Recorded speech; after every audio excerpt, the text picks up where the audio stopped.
Like a lot of you who are watching this channel right now, I was also in the position where I need to choose a school but had no idea what are the things that I need to like consider, the different definition, the terms, the length of the study. Like I don't have an idea of what are the things I need to consider. In this video, I will be giving 5 of the most important things to consider when choosing a school in Canada as an international student. Hey, what's up guys? This is Fabb, your life-saving goddess here in Vancouver. I'm an international nursing student and I make videos to help people who want to pursue their careers here in Canada. The first thing that you need to consider when choosing your school in Canada is what do you want to study and at what level. So for the first question, what do you want to study? For example, I'm a nurse in the Philippines. It is just logical for me to choose a course that is related to nursing, such as my post-degree diploma in nursing practice in Canada. So yeah, logically, you would take a course that would further your career, but I would just tell you that you also have the option to change your course into a different course, not related to your initial profession.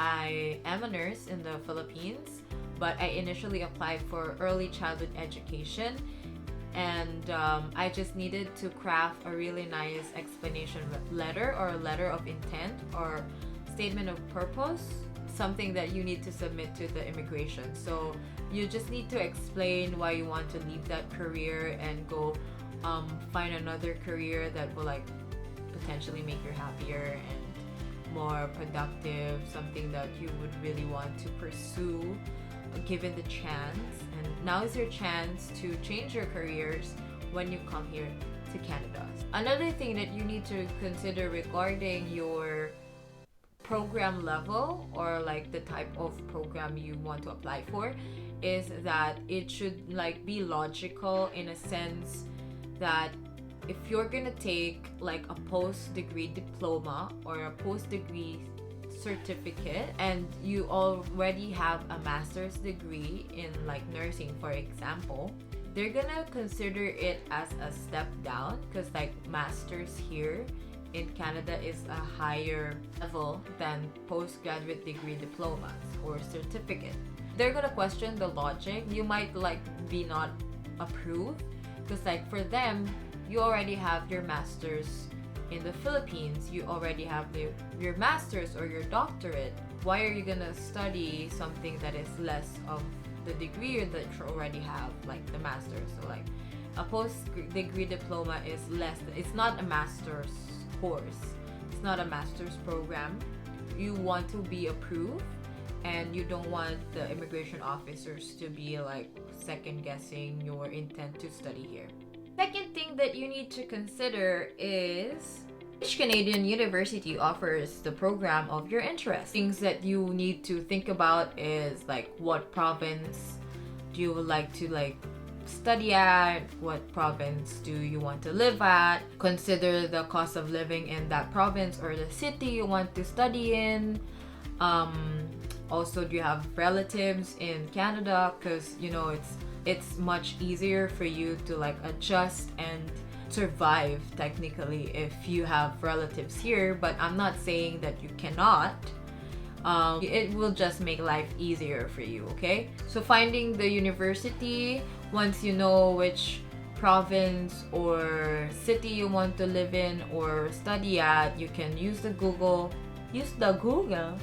My God. You can use Google to search for the available colleges and programs that they offer.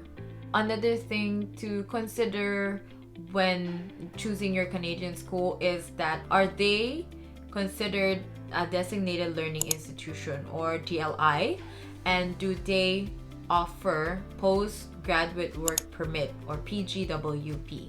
DLI means a designated learning institution is a school approved by the provincial or territorial government to host international students. Not all DLIs offer postgraduate work permit.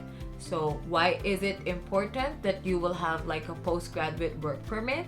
Because that is your one-way ticket to permanent residency.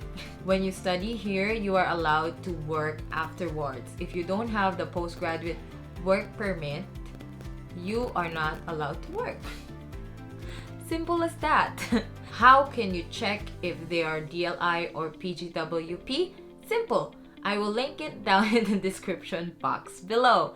There's a website that you can check a college. So once you know the name of the college or the school in the province, you can check it if they are a designated learning institution and if they have programs that offer PGWP.